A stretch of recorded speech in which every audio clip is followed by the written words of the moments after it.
Yo, what's going on? I'm Professor Green, and you're watching Backspin TV.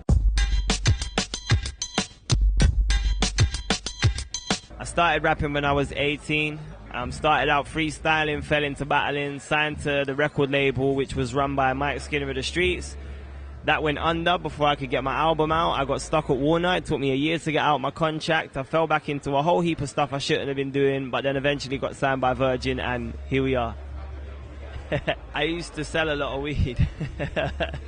Yeah, so that was where I got the nickname from. It wasn't a rapping thing at first. My sound? I don't know, there's a lot of different influences. Obviously, first and foremost, I love rap music, you know, that's the main influence. But outside of that, I listen to a lot of singer-songwriters. I love a lot of trip-hop, even a little bit of rock. So, you know, it all bears an influence in the music. My two favorite rappers from America will be Biggie and Jay-Z. Yeah. UK-wise, Skinny Man.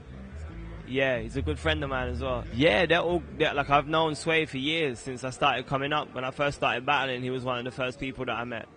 But they're all people like Sway's wicked, Kano's wicked, but there's loads of new blood as well, Scorcher, Wretch, and a whole heap of people. Well, the label, it went under, yeah, but it was an independent, but it was financed by a major, Warner. So when Warner took the financing, I become property of Warner. They wouldn't push the album, but they didn't want to give me the songs back. So it took me nearly a year and like loads of money in lawyers' fees to get my records back. Yeah. I was still recording, just under the, just you know, behind the scenes. They just had the right attitude, man. Like, I already had the first two singles and a couple of other songs for the album, and they just wanted to hit the ground running.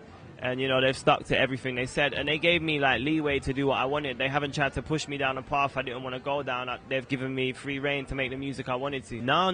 I've chosen everyone that I've worked with. And all the relationships that I've built up over the years have come together to make the album, you know. And everything's happened really organically. It's not been a case of throwing money at someone. It's just been, you know, I've met someone and the vibe's been right, which is, I think that's evident in the album as well, man. It doesn't feel forced, you know.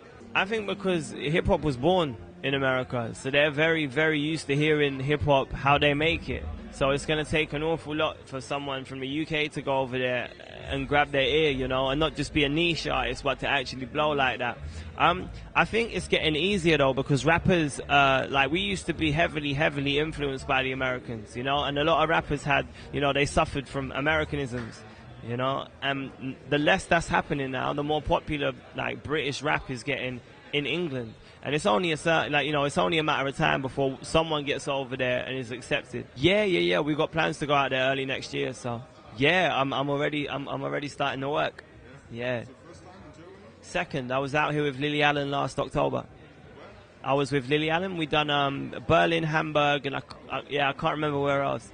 That album come out literally like last Monday, so just promoing that album. I got another single coming out, maybe, yeah, Monster, yeah, it's on the album. Probably one more single off this album early in the new year, and then I've already started writing the second album. So along with all the promo and the touring and the gigging and the traveling, I'm trying to get the second album ready for next year. I don't want to waste no time. And I'm not scared of making records. A lot of rappers panic when it comes to their second album. I just want to keep up the creativity and keep it flowing, man. I don't know, like, to be honest, the album's succeeding already, you know. I've exceeded expectations in my first week. It looks like I'm going into the album charts at number 2. I've had 2 top 5 singles. One of them was the top 3. So things are moving nicely, you know, considering I'm new to the mainstream. I've been around for years, but I'm new to the mainstream, and I've been really well received. So now it's just about solidifying that position.